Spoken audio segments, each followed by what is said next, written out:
Hello everyone, thanks for tuning in to the latest opinion poll tracker video here on the Gavin Partridge YouTube channel. So we haven't done one of these videos since October. I've been away with the day job, working on the weather channel. Always a really busy time of the year, late autumn into the winter for the weather channel. So I can only do these videos, these opinion poll tracker videos, where I get a bit of time. So it's been like 3 months since I last did one, and I thought I'd better crack on and do one for you. Now we are in a new year, so you're going to be looking at the latest UK general election prediction from Electoral Calculus as of the end of December, based on all the opinion polls that were conducted during December, and we'll have a look at those opinion polls as well. We'll bring you up to date with the latest personal ratings for Prime Minister Rishi Sunak. That's the first time we've done that since he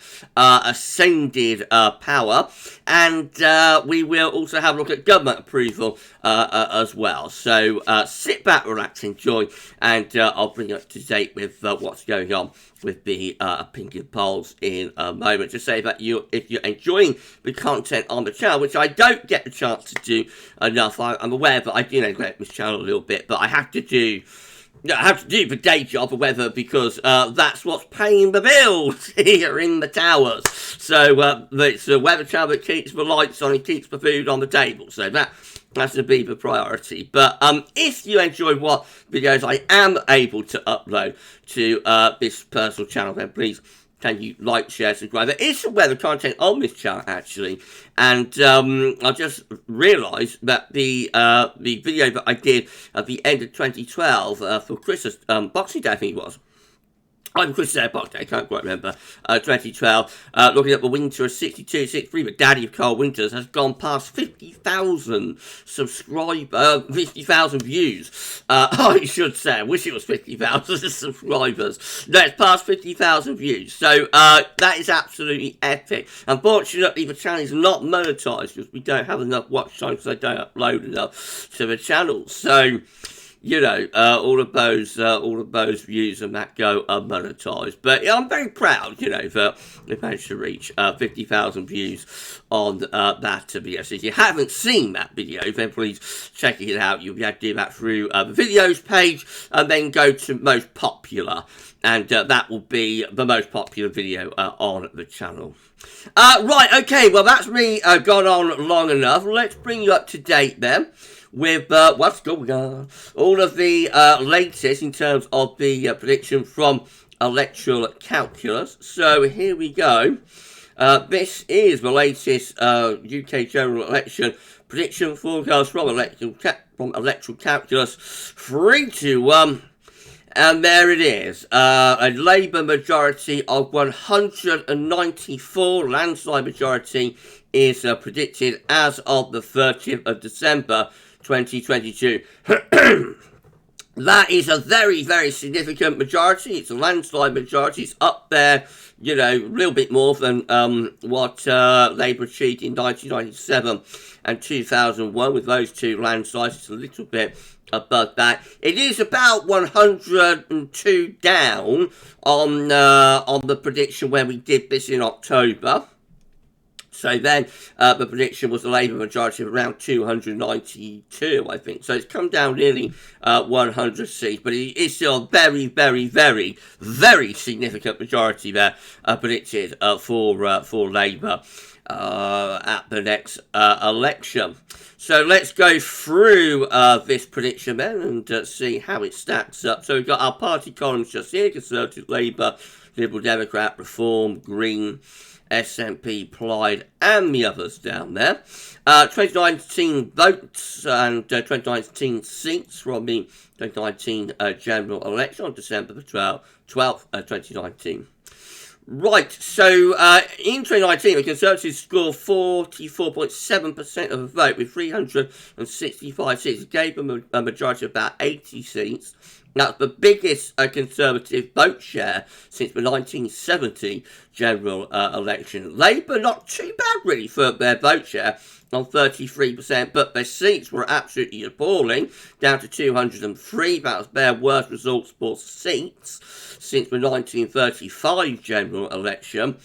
Liberal Democrats were on 11.8% of the vote, which gave them 11 seats. And Reform, or as it was then, I suppose, Brexit Party were on 2.1% with no seats. Greens were on 2.8% with 1 seat.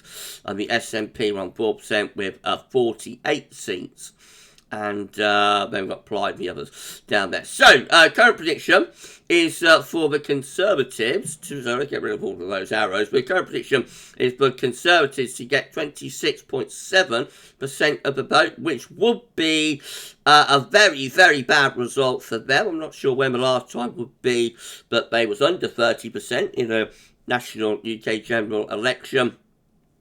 In 1997, I think they got 30%. So even in that landslide for Labour, the Conservatives still managed to hold up 37%. So you have to go back a very, very, very long time, if ever, for when they scored under 30% and on 26.7%. So that would be absolutely terrible for the Conservatives. That gives them a central prediction of 134 seats. That would be really bad as well. That's under what they got in 1997, which I think was about, not sure, but I think it was about 180, 190 seats, something like that.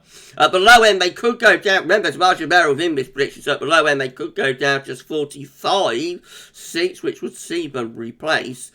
Probably as the opposition. Well, no, they just about hang on to opposition status, I think. But it would be a really bad result. At the high end, they could still hold up at 247 seats.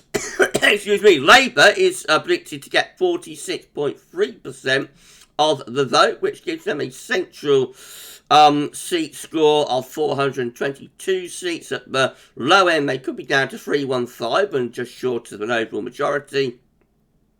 At the high end, they could be at 526, and that would be absolutely incredible. Liberal Democrats on 8.8%, so lower than they got in 2019, would give them a central prediction of 16 seats, however. So that's interesting, isn't it? Liberal Democrats are actually lower at 8.8% than they were in 2019, when they was at 11.8%, but their central seat prediction is actually higher than the 11 seats they got in 2019, and that would be down to tactical voting, taking seats off the Conservatives, probably mostly in southern England, via tactical vote with Labour voters switching to Liberal Democrat voters in various seats, where the Liberal Democrats are the main challengers to the Conservatives to get the Conservative out. So tactical voting is clearly well and truly back for the coming general election, if that's right. At the high end, the Liberal Democrats could go up to 34 seats. That would be a very, very good result for them. And at the low end, they could go down to 7 seats. Reform not expected to get a seat at all, despite being at 6.2% of the vote. Of course, that is down to the voting system. First past votes isn't very kind to smaller parties and newer parties and whatnot. Greens expected to get 4.9%, which would give them 1 seat. That'd be Caroline Lucas's in Brighton, I think. And they've got the SNP predicted to get 4.5% of the vote, which gives them a separate prediction of 54 seats. That's 54 out of 55. High end, they could go up to 55, at low end, down to 28. And Plaid predicted to get 0.8% of the vote, which gives them 4 seats. So, a very, very substantial landslide majority prediction there for Labour based on the opinion polls during December 22. Let's have a look at those polls. So, this is all of them, right from the beginning of the month to the end of the month. You can see that the first poll is from the 1st to the 2nd of December from Anisis, and that gave the Labour Party a 23% lead. Savanta Comrades with a lower lead for Labour, 11% of the vote with that one. Conservatives on 31%, Labour on 42%. Going a little bit further up, we've got YouGov here, giving Labour a 24% share of the vote. So with Conservatives, absolutely terrible, down at 24%, Labour on 48%. A little bit further up, we've got a 27% lead here from People Polling. That was on the 7th of December. That gave Labour 27% lead, 47% of the vote for Labour, just 20% for Conservatives. That would be utterly dreadful for the Conservatives as well. DeltaPoll, a little bit lower, the lead for Labour at 13%. So there's a lot of variation from poll to poll during December. So Labour on 45%, pretty good for them, but Conservatives on 32%. They'd be a lot happier.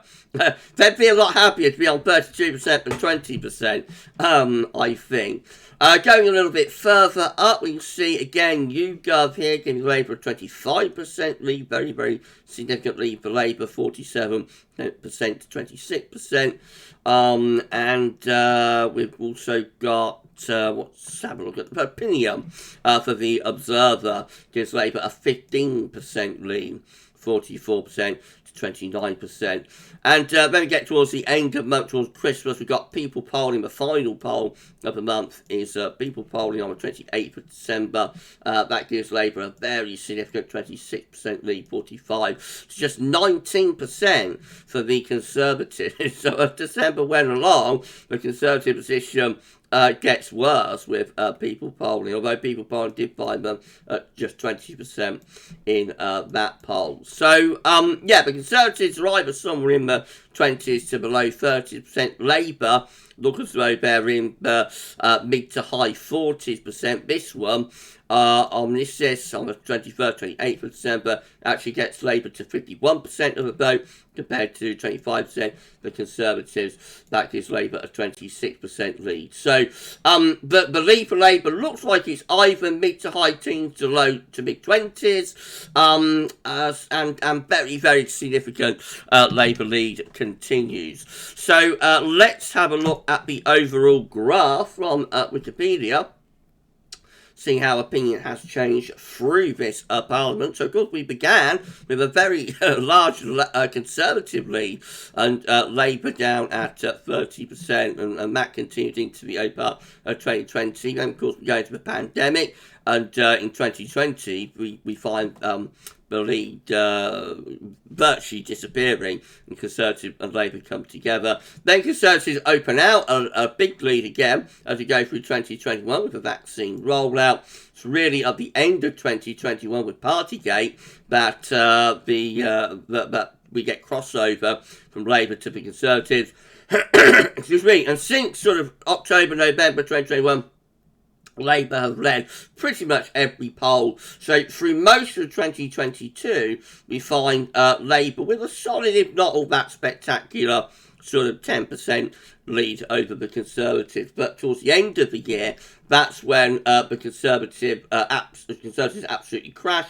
They crater. They get rid of Boris Johnson. They bring in Liz Truss. She does her disastrous budget. And that is the point that the Conservatives go into freefall, and Labour kind of soars into the stratosphere and opens out this absolutely enormous lead of like 30%, over 30% in some instances. Now, since Rishi has come on the scene and replaced Liz, the Conservative position has improved a little bit. So it has been a little bit of an improvement, the Conservative position, but not that much. I think the Conservatives would have been hoping, probably expecting, that their position would improve better than that. And, you know, I think they'd be hoping that they'd be solidly at 30%, which they are not. They've improved from like about 20% to about 25% on average, I think. But Labour lead has come down a little bit, but still with a very, very, very large lead. So they've come down from like being over 50% around the time of the mini budget to like mid to upper 40%. So there'll be a slight narrowing between Conservatives and Labour, and that explains why from October to December that the seat prediction goes down for Labour by 100, but still with very much in Labour landslide territory. Now, this is the first time that we've shown this. This is for Rishi Sunak's approval rating from 2022 to 2023. Quite interesting. So when Rishi first comes on the scene as Prime Minister at the end of October, 2022. He actually has a small, if not very spectacular, lead in a couple of polls in terms of people who approve or disapprove of him. So, for example, repealed Wilton find that 27% approve of Rishi compared to 25% that disapprove of him, 35% say neither, and 13% don't know. That gives Rishi a net approval rating of 2%. And before that, we have BMG Research, which actually gives Rishi a net approval rating of 5%. Another one there, quite encouraging for Rishi, is Omnisys, which gives him a net approval rating of 12%. 34 to approving to 22% disapproving. Since then, he's become more unpopular. So he had a short little bounce, a short little honeymoon with the electorate, and then by the end of the year, he's going in negative territory with repealed Wilton. They're finding him with a negative net approval rating, and that has continued and got worse into 2022. So the first poll of 2022 is repealed Wilton. Again, approve, disapprove, finding at 31%. Disapprove of him, 27%. Disapprove, that's net approval rating of 14%. That's got worse as of the latest for repealed Wilton, 22nd of January. They now find that 40% disapprove to 25% who approve. That's a net approval rating of -15. Also got YouGov here, which has him at a very, very poor -29%.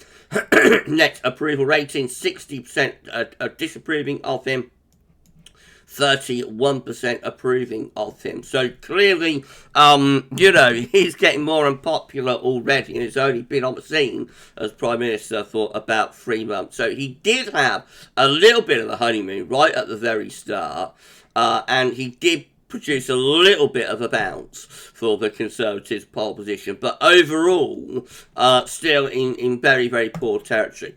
Now, unfortunately, we don't have any approval or disapproval ratings for Sir Keir Starmer, but this is how he compares as of the end of October. And he is going into the green a little bit. So remember, back in videos last year, talking about how Keir is, again, not very popular generally, or hadn't been. He generally had negative approval ratings. However, we do see a little bit of green starting to appear here at the end of 2022. As I say, unfortunately, we can't. I can't see any polls, since then.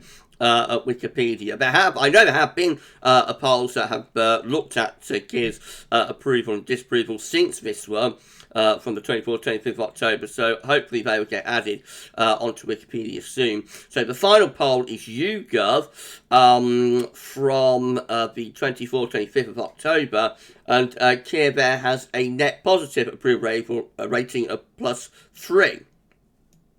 44% approving, 41% disapproving. Not particularly spectacular, to be honest, for a leader of the opposition, but certainly a little bit better than he was doing through most of 2022, when, as you can see, he's in the red. Opinium, on the 5th to the 7th of October, actually found him with a net approval rating of +9%. 38% approving and 29% disapproving. And people polling on the 12th of October found him rather negative, though, then at -8, with 41% disapproving and 33% disapproving. So it looks like Keir and Labour doing Keir in particular doing a little bit better than he was in 2022. Labour doing very, very well overall, and the Conservatives, they have improved slightly since Rishi Sunak took over as Prime Minister and leader of the Conservatives, but they are still in a very, very, very deep hole. And this is emphasised by this, which is showing government approval finally. This is from YouGov. This is the YouGov government approval tracker. And, I'm so sorry everybody, I've got a little bit of a tickle in the throat today. And we can see that the government is still extremely unpopular, to be honest, as of, when does this end? As of the 15th of January 2023. So, not quite as unpopular as it was there, when nearly 80% were disapproving of the government, but I mean, still in a really bad situation with 65% disapproving of the government. And you'll see how the people who approve of the government is only at 13%, which is actually under the don't know. So that is always a very bad sign when government approval goes underneath the people who don't even know whether they approve or disapprove of the government.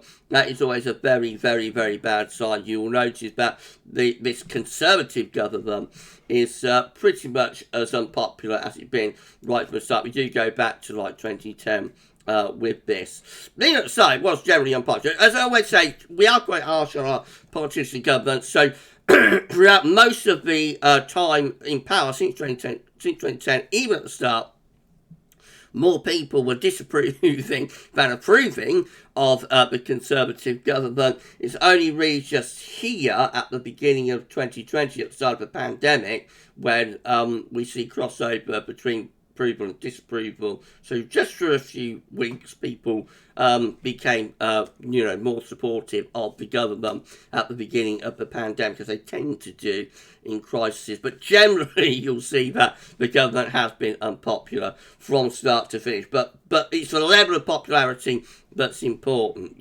because towards election time, it'll tend to get closer. So although for most of the 2010-2015 Parliament, the government was around 60% or 56% disapproving to 30% approving. Around election time, it came close enough for the Conservatives to win that election.